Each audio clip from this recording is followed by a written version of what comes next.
A'udzu billahi minas samii'il 'aliim minasyaitonir rajiim. Bismillahirrahmanirrahim.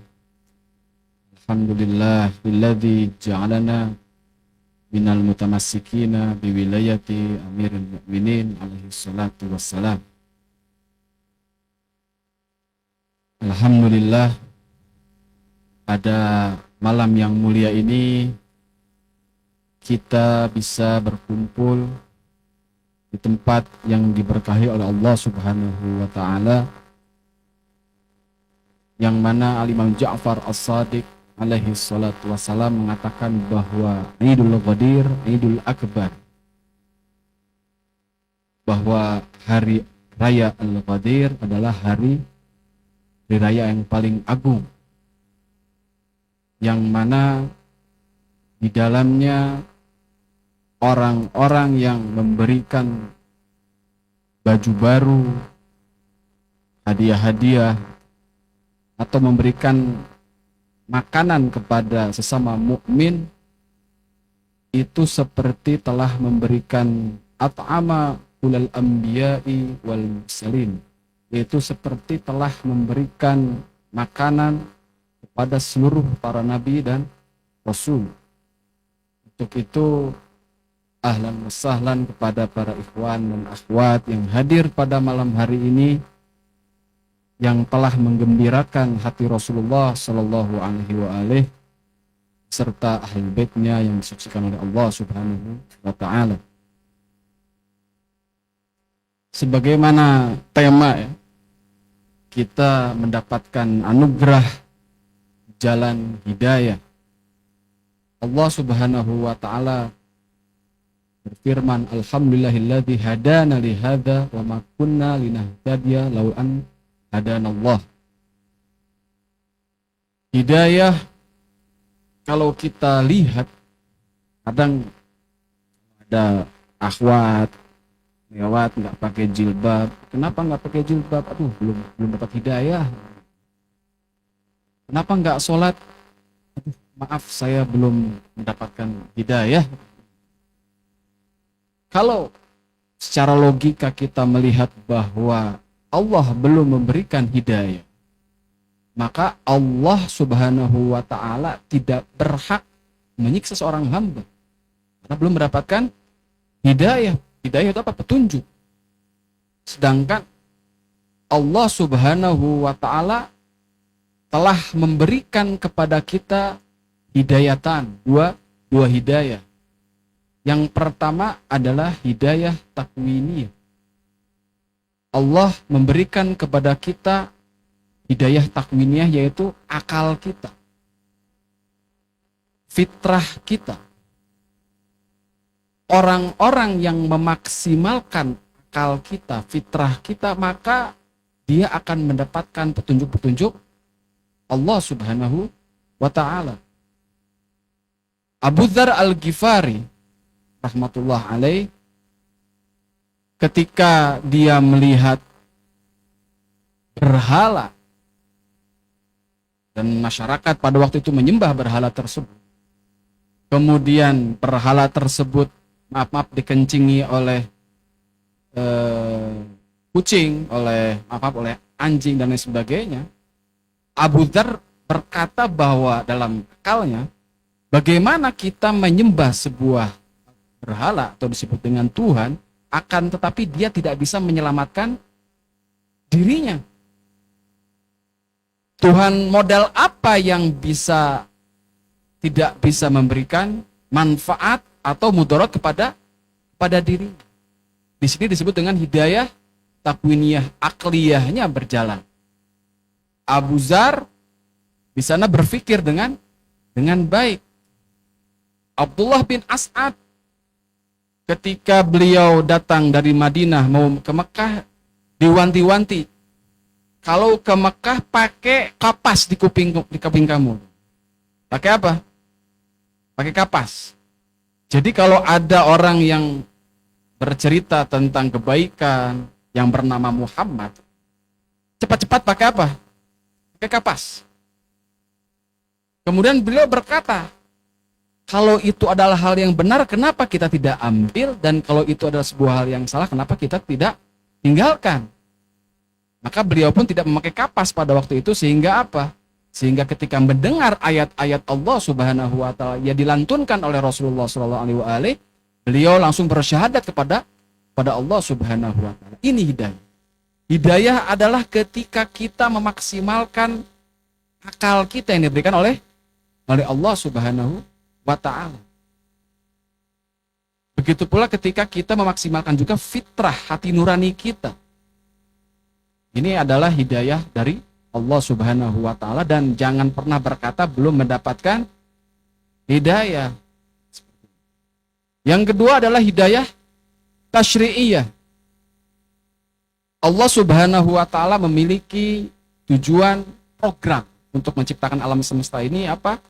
Agar manusia sampai kepada apa? Kesempurnaan. Isolul insan nahwal kamal. Kamal, yaitu apa? Kesempurnaan. Kesempurnaan, maka butuh orang-orang yang sempurna. Artinya Allah perlu mengutus manusia-manusia suci dan sempurna untuk mampu membawa manusia kepada kesempurnaan. Ini disebut dengan hidayah tasyri'iyah. Yaitu apa?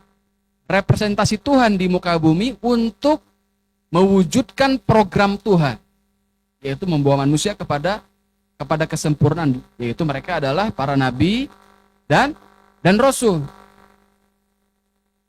Pertanyaannya, ketika nabi akan wafat atau akan meninggalkan alam semesta ini, alam dunia ini, dan beliau telah menjelaskan aturan main bagi para masyarakat, para umat, agar bisa sampai kepada kesempurnaan, apakah umat masih perlu kepada sosok yang sempurna untuk membawa kepada kesempurnaan?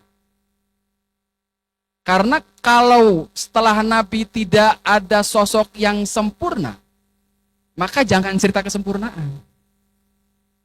Kalau orang hanya punya 70%, maka tidak layak untuk berbicara 100%.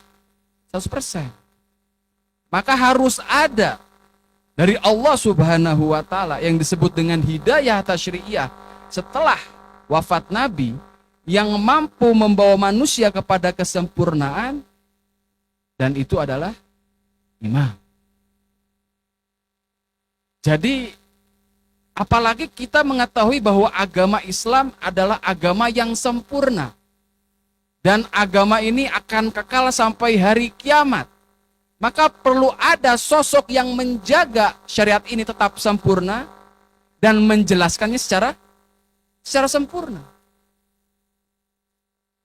Inilah ketika kita kawinkan hidayah Allah Subhanahu wa taala yang bernama hidayah tasyri'iyah dan hidayah takwiniyah, maka kita akan mampu menggapai kesempurnaan Allah Subhanahu wa taala. Dan alhamdulillah, pada malam hari ini kita melihat ikhwan dan akhwat yang telah memaksimalkan hidayah-hidayah Allah Subhanahu wa taala, sehingga pada malam hari ini kita duduk untuk merayakan kepemimpinan Amirul Mukminin Ali bin Abi Thalib alaihi salatu wassalam. Ala nabi wa alihi salawat. Salli ala sayyidina.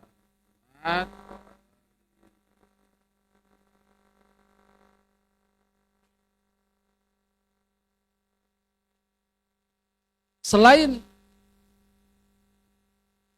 Allah Subhanahu wa taala memberikan hidayah tasyri'iyah para nabi, para imam, ada juga di kulli qaumin had, bahwa setiap kaum ada pemberi petunjuk, atau di dalam istilah kitanya hidayah jariyah anfusiyah, bahwa ada hidayah sebagai representasi dari hidayahnya Allah, Rasul, dan para imam.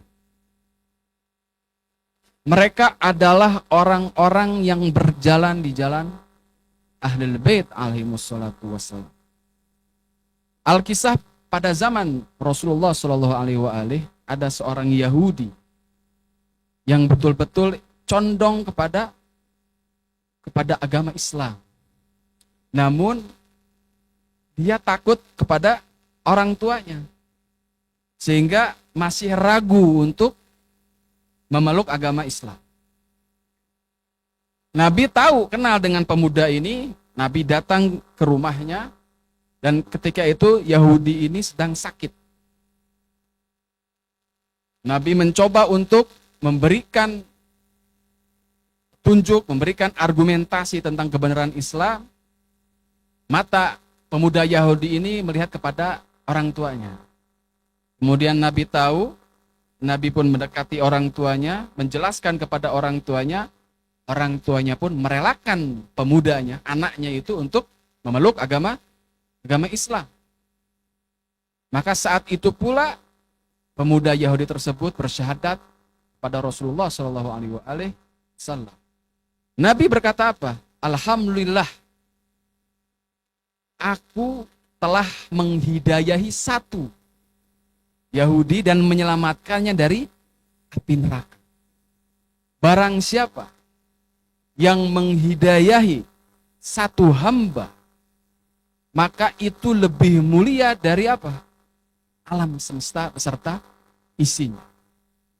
Untuk itu kita melihat guru-guru kita di era pada waktu itu dengan segala kecaman, segala tantangan, bulisme dan segala hal yang mereka dapatkan untuk membawa masyarakat kita menuju wilayah Amiril Mukminin, maka sesungguhnya kita pada malam hari ini duduk bersama telah memberikan kepada mereka al-hidayah al-jariyah, yaitu sebuah pahala yang terus menyambung kepada mereka.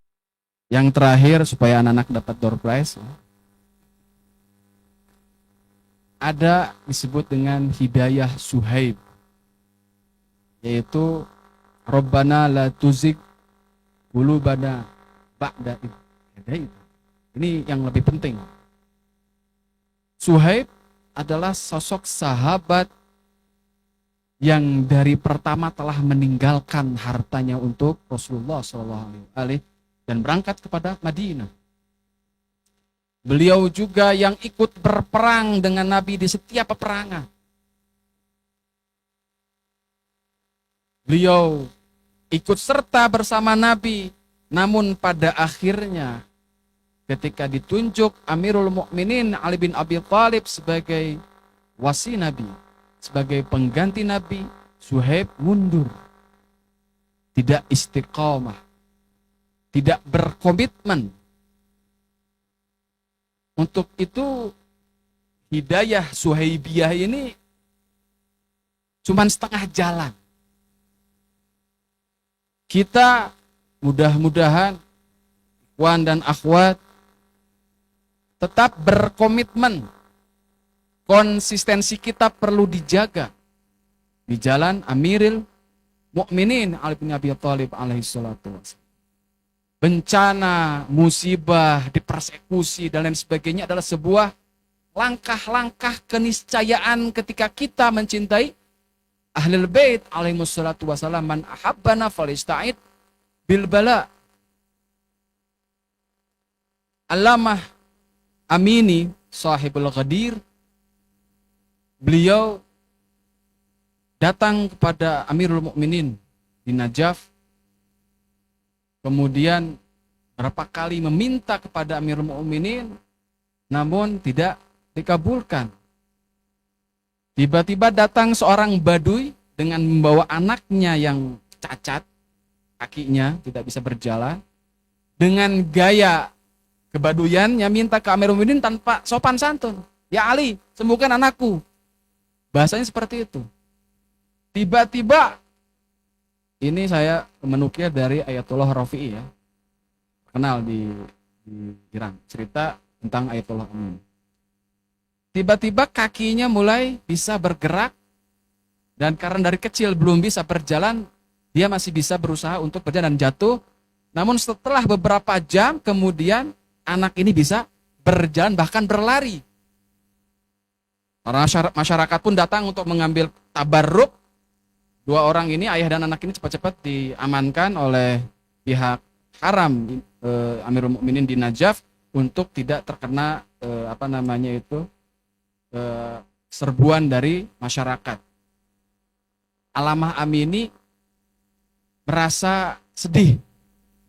Beliau 30 tahun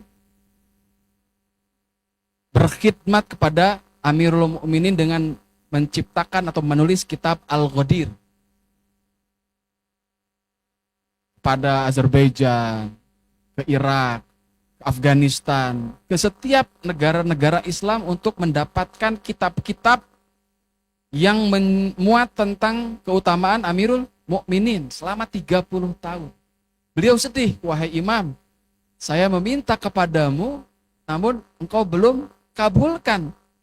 Ini ada Arab Baduy datang tanpa kesopanan, engkau secepatnya engkau memberikan hajat-hajatnya.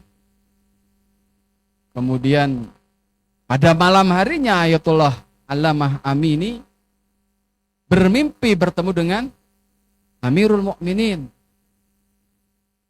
Kalau bahasa beliau, kenapa engkau marah, wahai saudaraku, wahai kekasihku?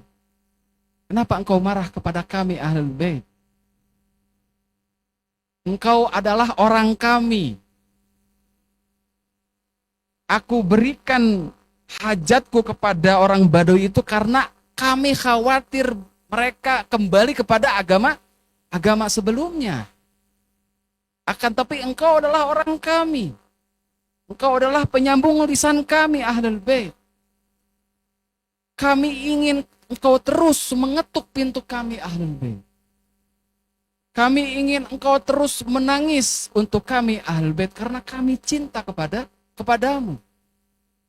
Maka setiap langkah kita, komitmen kita, itu akan mendapatkan kebahagiaan yang lebih dari Ahlul Bait alaihimussalatu wassalam. Untuk itu tidak perlu khawatir. Ayatullah Behjat berkata bahwa jika kalian mencintai Ahlul Bait, maka Ahlul Bait ribuan kali mencintai kita. Ribuan kali mencintai kita. Salah satu alamah ketika beliau tidur bermimpi bahwa Alamah Amini sahibul Kitabil Ghadir bukan hanya diberikan air minum telaga Al-Haud oleh Amirul Mukminin, bahkan main air telaga Haud, main percik-percikan dengan Alamah Amini. Inilah orang-orang yang berkhidmat di jalan Amirul Mukminin, bukan hanya akan mendapatkan telaga Al-Haud, akan tapi mendapatkan kecintaan dan syafaat dari Amirul Mukminin. Dan begitu pula jangan lupa kepada guru-guru kita, tarah pertama dari tahun 80-an, sehingga kita bisa duduk pada hari ini.